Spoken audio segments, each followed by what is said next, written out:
Hey everybody, back again with more hopefully helpful understanding and helpful information about abortion, especially since the overturning of Roe v. Wade. This is something that I go on social media mainly to, it used to be just to see what my friends and family are doing. Anymore today, it's just to see what other misinformation is being spread. But that's just what I end up seeing on social media, which is a sad thing. I do wish we could get back to the point where social media is simply just that, to check in on your friends and family and see what they're doing. Hopefully, we can, but I don't know, because there's a lot of misinformation going on out there. For those who saw the last video, I went through and explained what Roe v. Wade and the overturning of it is and what it means for us as Americans, and how it really just turns that power over to the states. And now today I want to talk about ectopic pregnancies and miscarriages, and how there's a lot of misconception, a lot of lies going on around these things. A lot of people believe that because there are bans being put into place, which I believe right now, the last I checked, there are 21 states that have bans on abortion. 13 states put stricter restrictions on abortion, or will at least have these restrictions put into place very soon if they haven't already. So there's not a lot of states. There's not even a majority of the states. Not even quite half of the states have restrictions, or not even really. What is 13 of 50? Only 13 of them are going to be putting stricter restrictions, or have put restrictions since Roe v. Wade, and we'll get to that in a moment as well. But a lot of people think that, for medical reasons, or even miscarriages, that now these will all be banned because abortion is going to be banned in many of these states. And that's just not the case. That's a lie. And I want to explain to you why this isn't the case. And I also want to explain and help you understand what ectopic pregnancies and miscarriages, what they actually look like in the eyes of the law, now that a lot of these bans are going into place. So a lot of people, they're spreading these lies and misunderstanding about how, a lot of people on social media, they'll share memes and posts and all kinds of stuff, pictures and stuff, showing you that, women are now in danger, their lives are going to be in danger because of these bans, and mainly talking about how they're going to be punished for miscarriages, which is a lie. We'll get to that. And then they'll also be punished, and if they were to try to take care of an ectopic pregnancy, which is also a lie. And that, they're also spreading these lies that now you're in danger because ectopic pregnancies, if you go through that procedure, that's banned too. You can't do it. That's a lie. Some of this also comes from a lack of understanding of what the overturning of Roe v. Wade really means. And for that, I encourage you to go look at the last episode, the last video that I put together, or if you're listening, go back and listen to the last one. But go and check that out, because that helps you understand what this actually means, and what Roe v. Wade and the overturning of Roe v. Wade really means, and what it really is. But just because it would show up on a medical bill, this is another lie that's kind of given to you, and a lot of misconception around this. But really, just because something would show up on a medical bill as a quote unquote abortion doesn't mean that's what it really is, and not that doesn't mean that's what it's medically understood to be. And especially when it comes to law, that's not what it's going to come to be. And hopefully they can change that terminology, because I understand miscarriages and ectopic pregnancies. Those are the two big ones that are coming into concerns. I understand that in medical terms, they write this down as an abortion, but that's what we're going to cover. They're not medically recognized as an abortion the way that these pro-life laws are being put into place. So to first understand an ectopic pregnancy, this, the ectopic pregnancy treatments is not and will not be illegal. I can't say for sure that it will not. I can almost guarantee you, because I understand the pro-life movement, and I understand where 99.9% of pro-lifers stand on this. We understand what ectopic pregnancies are, and how that's not at all an abortion in that sense. But we'll get to that. But ectopic pregnancies, they're not going to be they aren't outlawed, and they're not going to be illegal. And it's not even considered abortion by medical professionals. When you go to a medical professional, and if you were to go to them and ask them, is an ectopic pregnancy, if you were to remove that, is that truly an abortion? And most, if not all, medical professionals will tell you that it's not. Ectopic pregnancies, for those who don't understand, this is where a fertilized egg implants and grows outside of the uterus and most times in the fallopian tubes. And so this is a very bad thing. It's a very dangerous thing. These pregnancies are recognized by pro-lifers and medical professionals as non-viable, so they're not viable whatsoever, not viable life, and they will always 100% of the time put the mother's life at risk. If you have an ectopic pregnancy, it's going to put your life at risk. So this, even from the pro-life movement, when we understand that, when we come to terms with that, and we realize that we're trying to save lives with these abortion bans, we're not trying to put anyone's lives in danger. So when it comes to medical procedures such as an ectopic pregnancy, and there are a few others out there that are similar, but not really brought up because they're much more rare. Ectopic pregnancies are pretty rare overall in of themselves, but they do happen. Therefore, that's why they're recognized, so prominently within the pro-life movement. So this this ectopic pregnancy, it could even cause a woman's fallopian tubes to burst and cause major internal bleeding. And this is something that we as pro-lifers need to understand, and really everyone needs to understand, especially when there's laws being put into place that are going to ban abortion, and when this could be written down as an abortion. And in some sense, we need to understand that. We need to know that, because we need to make sure that we don't put any bans on this. Which, again, this isn't the case. There are no bans on ectopic pregnancies. So with an ectopic pregnancy, it requires medicine or surgery to fix it. So either you're going to take some sort of medicine that's going to try to help you get rid of this and push that out of your fallopian tubes, many times is where it's at, or push this out of your system, or maybe try to remove it from your system in some way, or you're going to go through a surgery where they go in and surgically remove this from your body. And again, that's because we recognize that that's not a viable life. We recognize that an ectopic pregnancy is something that it's impossible in today's technology. It's impossible to allow this fetus to live when it's growing outside of the uterus. It's not growing where it ought to be growing. So we recognize that pro-life laws, it denies.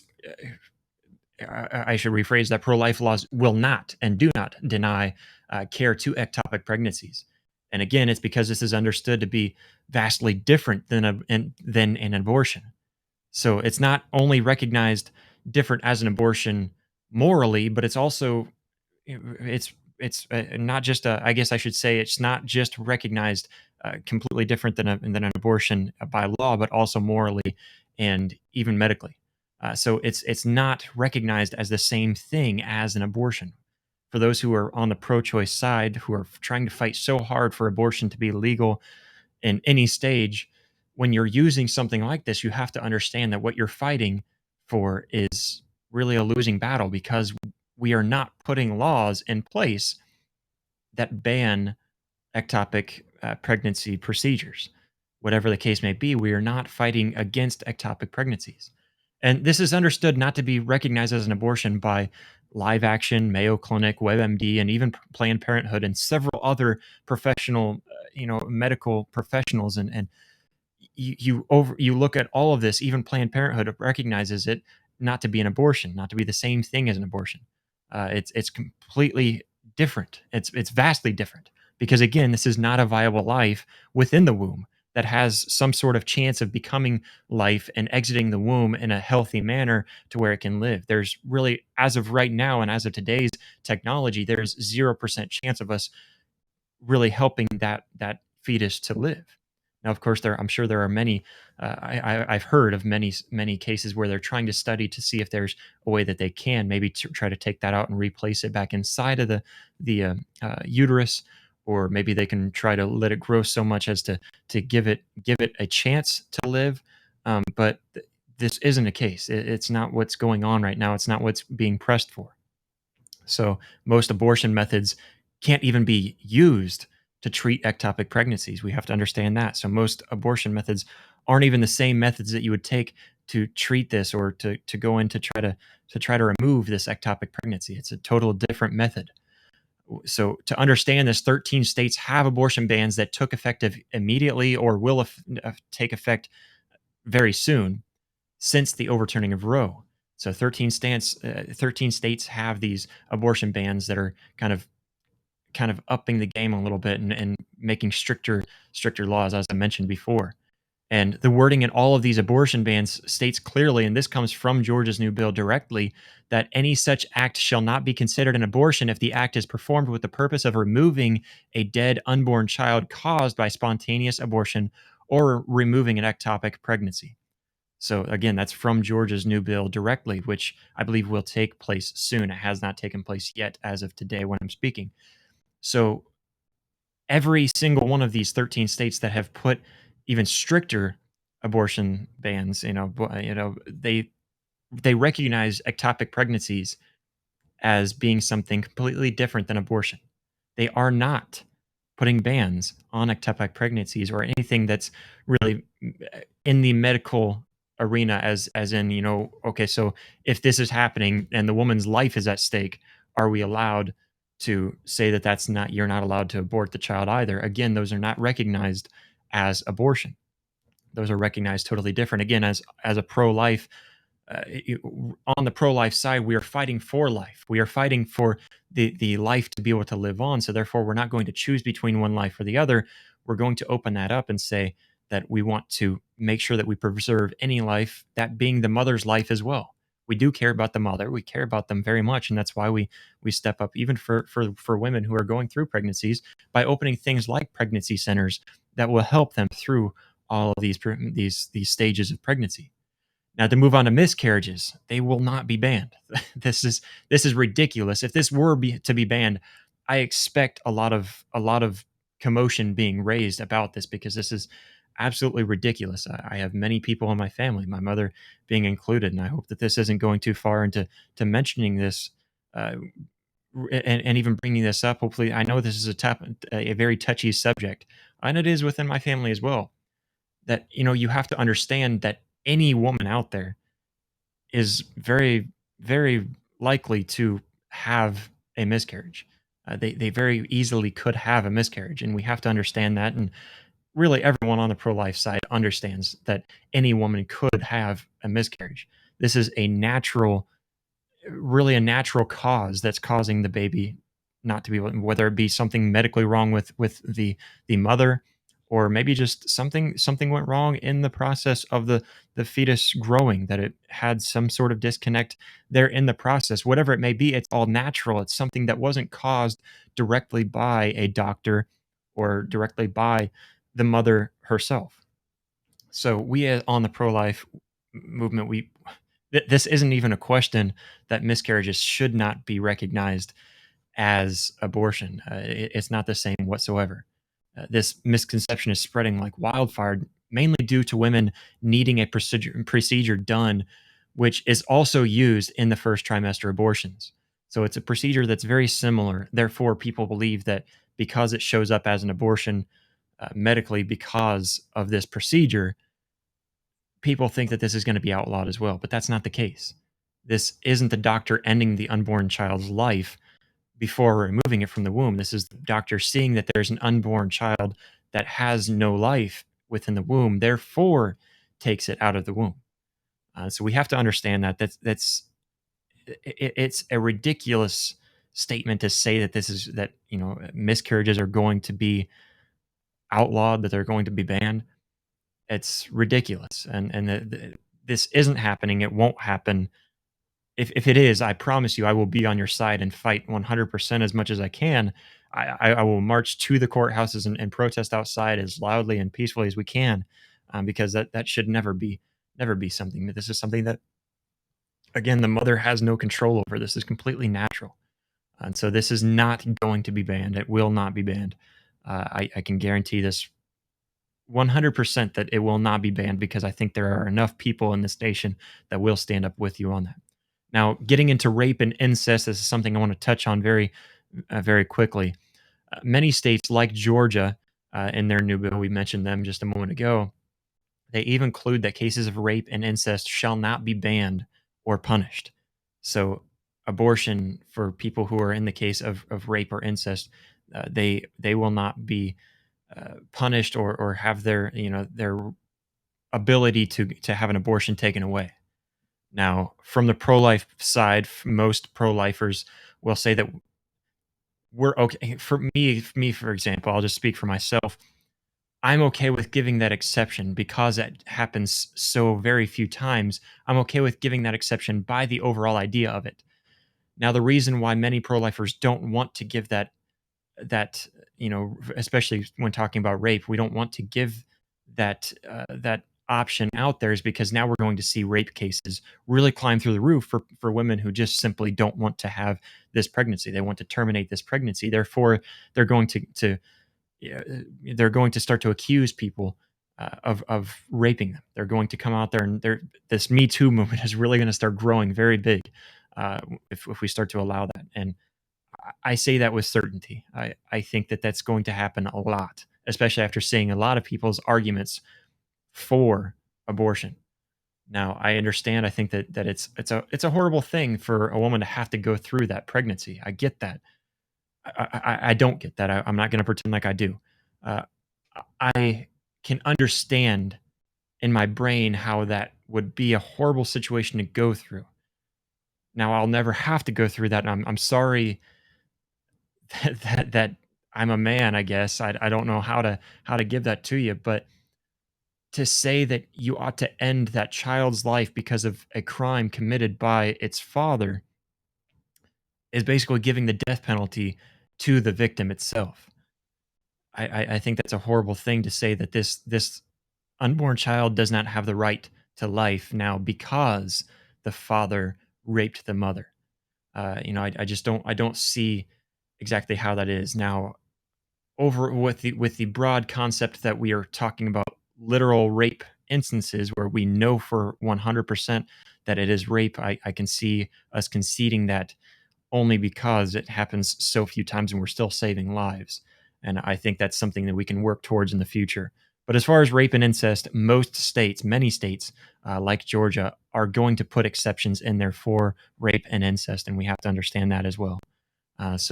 Again, hopefully this is another insightful and helpful video for you to see. Again, share this with people who you think need this information, people who you see are sitting there and fighting for this pro-abortion side.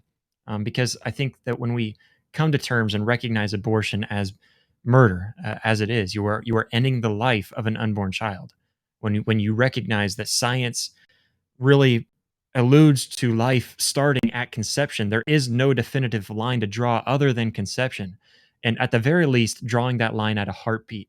Personally, I'm okay with that because I can understand and sympathize with people that would go through that line of thinking. So with a heartbeat, which in many, probably most cases, that's going to be ending a lot of the abortion in our country. So hopefully we can start to see abortion for what it truly is and also get these facts straight around the bans around abortion. So, again, to understand that things like ectopic pregnancies and really anything medical that could harm the mother's life, this isn't going to be banned and it's not going to be recognized as an abortion, not as abortion in the eyes of the law. Again, I think this is terminology that we need to change. And again, I think I've mentioned this several times in the past that we need to work on our adoption systems because I understand that we have many flaws within our own adoption systems, and this is something that needs to be fixed. And so that way we can help these mothers give this life a chance by giving them to someone who will raise them and help them. There are a lot of people that I know. I have family members again that have tried to go through the adoption process, but it's too difficult for them to go through this process, too expensive for them to go through this process. I think that needs to be changed. I think that needs to be helped tremendously. And so, again, I think this is a lot of information that needs to be put out there so that we can help and enlighten people and help them understand what these abortion laws are going to do and that they're not going to be as harmful as a lot of people think they are because there's so many lies and misconceptions that are out there really teaching people otherwise. So again, please share this. You can also help us grow here at Politically Insane by doing so, but also helping by spread the word and helping enlighten and help educate people on what this truly is because I think a lot of the arguments come from just ignorance, which isn't a bad thing if you can understand that ignorance is something that you need to turn away from, and hopefully people can see their own ignorance which again is not a bad thing. I'm ignorant in many ways, and hopefully I can be enlightened in the ways that I'm ignorant as well. But hopefully we can open our eyes to these things that we don't understand, and that hopefully we can find some sort of peace, middle ground, and understanding with all of this, and more enlightenment and more spreading the truth about what's going on around us. So again, share this with somebody that you think could hear it. And thank you so much. God bless.